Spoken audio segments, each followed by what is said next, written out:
আর যখন মোবাইলটা সবসময় খুলি, একটাই ফটো ভেসে ওঠে, বিভিন্ন নিউজ, বিভিন্ন চ্যানেলে একটাই ফটো ঘুরছে, ওই চিকিৎসক মেয়েটির ফটো, যাকে নৃশংসভাবে পাশবিকভাবে হত্যা করা হয়েছে।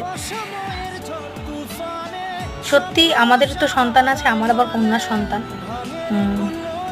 আমি নিজেও একটা মেয়ে, মেয়ে বলে নয়, কন্যা এবং পুত্র যাই থাক, মহিলা পুরুষ নির্বিশেষে সবাই আজকে অত্যাচারিত কোথাও না কোথাও।